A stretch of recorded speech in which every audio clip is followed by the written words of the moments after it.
And now let's bring in C.J. Chung, Professor of Computer Science at Lawrence Technological University in Southfield.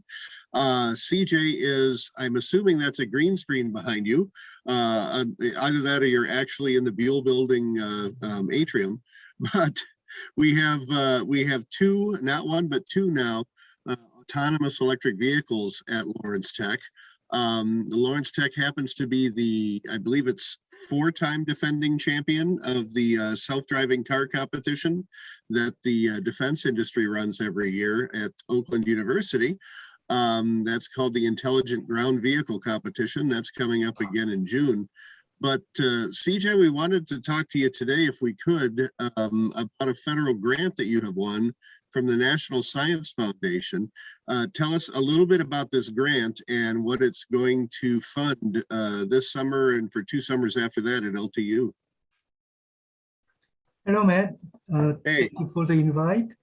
Yes, we won the NSF REU Research Experience for Undergraduate Students Grant to provide hands-on active learning and research opportunities for undergraduate students in the United States, not just this area, to develop, test, and evaluate self-drive algorithms, as well as V2X, vehicle to everything algorithms on real vehicles.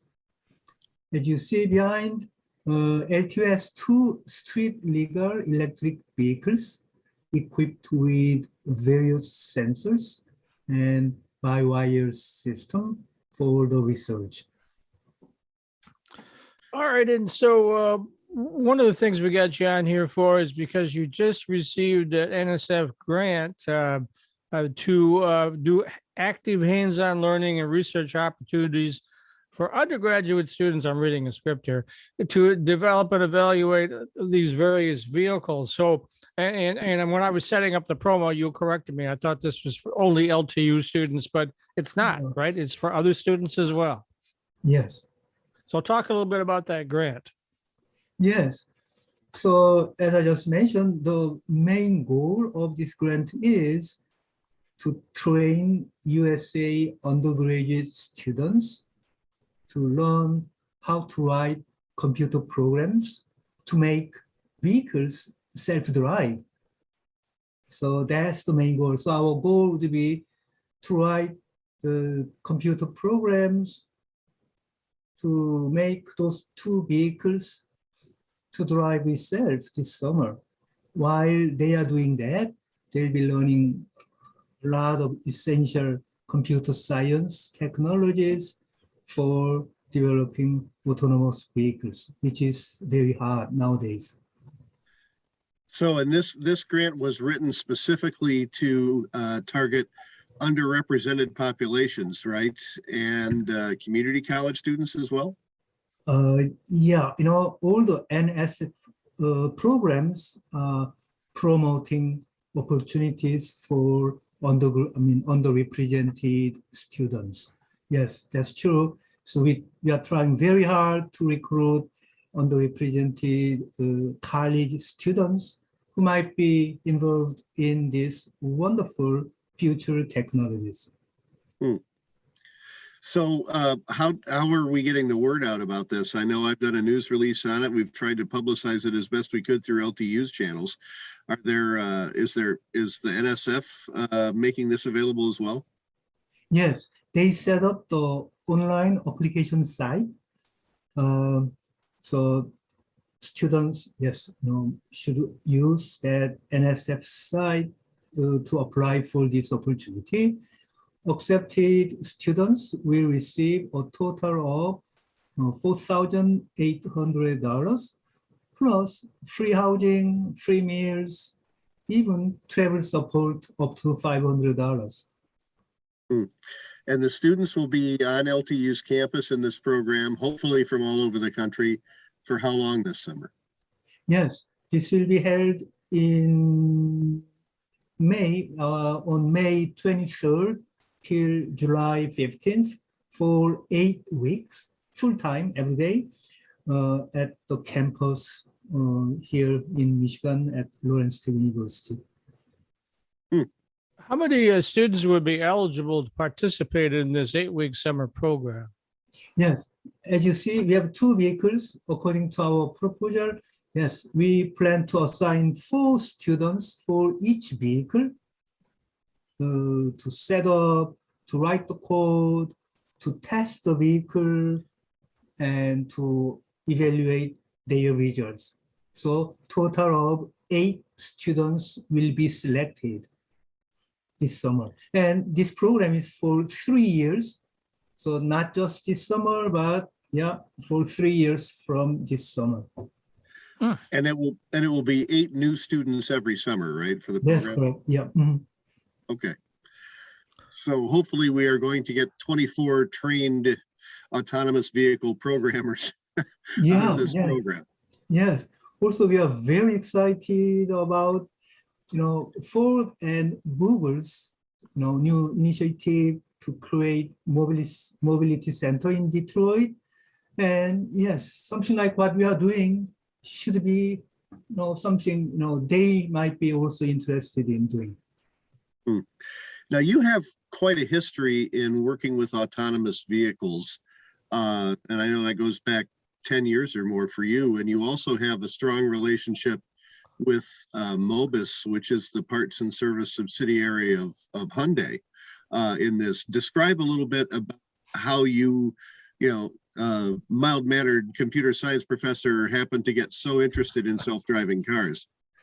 Yeah, actually, computer science is not just for computers nowadays. Computer science for everything, including vehicles. So I have been involved in robotics for over 23 years now. In the beginning of my involvement with robotics, I was using smaller robots, and I built small robots. Now the robots becoming bigger and bigger, like the vehicle behind me.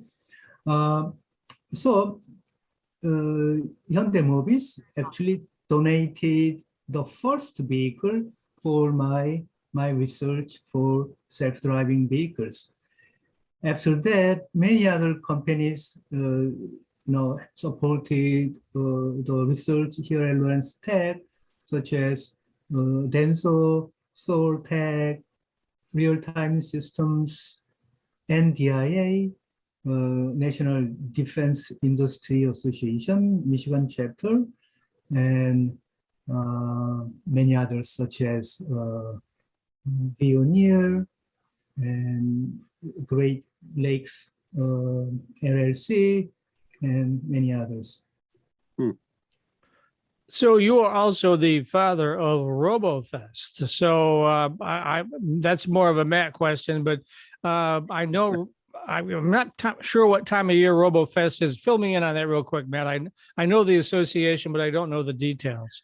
Well, pre-COVID, competitions were held through the winter, and then the World Championships would be at Lawrence Tech in May, right after the school. Yeah, usually the first weekend after commencement. So the campus would be half empty, so there'd be plenty of room on campus to have a big Robofest competition in the field house there at Lawrence Tech. Now, the last 2 years, because of COVID, the competition has been held virtually. And I guess it's kind of a hybrid this year, CJ. How is Robofest going this year? I know you're not in charge of it anymore. Chris Cartwright is, who's another mathematics and computer science professor at LTU. But as far as you know, how is the competition going this year? Yes, the competition is going quite well.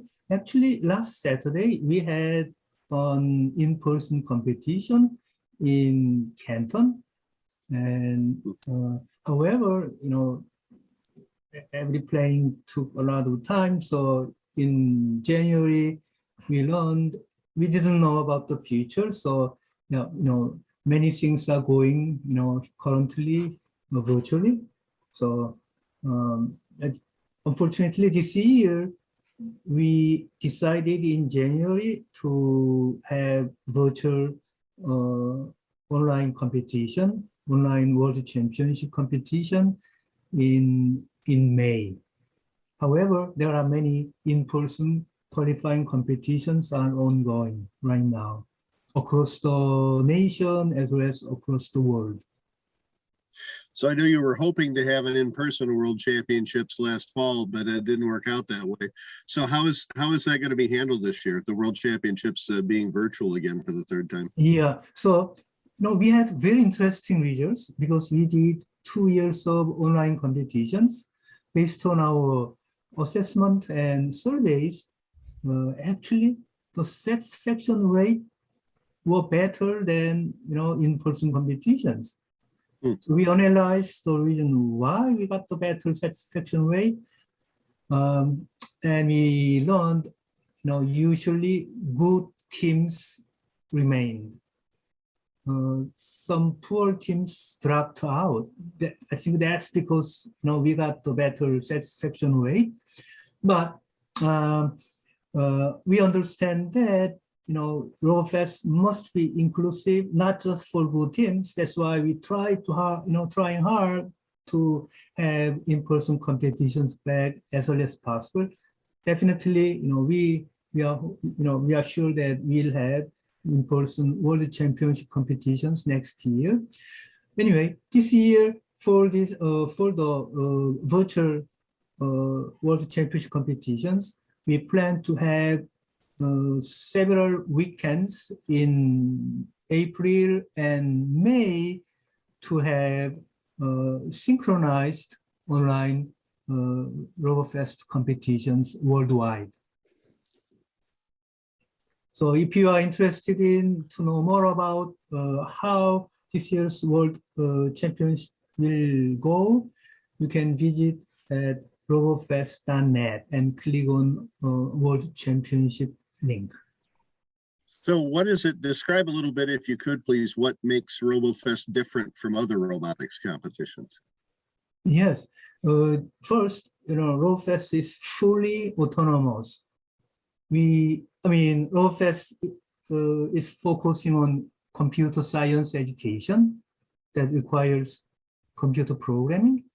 So yeah, Robofest is fully autonomous robot competition, and we are small. Some other robot competitions are too big and too complex. So, but some cases it will be too costly, and without systematic support, it's not easy to form teams in big competitions. However, Robofest is very small, and we focus on learning STEM for each student, especially in coding. All right, so let's one more time. Let's cover it for this program to teach folks about how to develop driverless car technology. What's that? If they want to apply for that program, once again, how do they do that? Yes, please contact me at chung@ltu.edu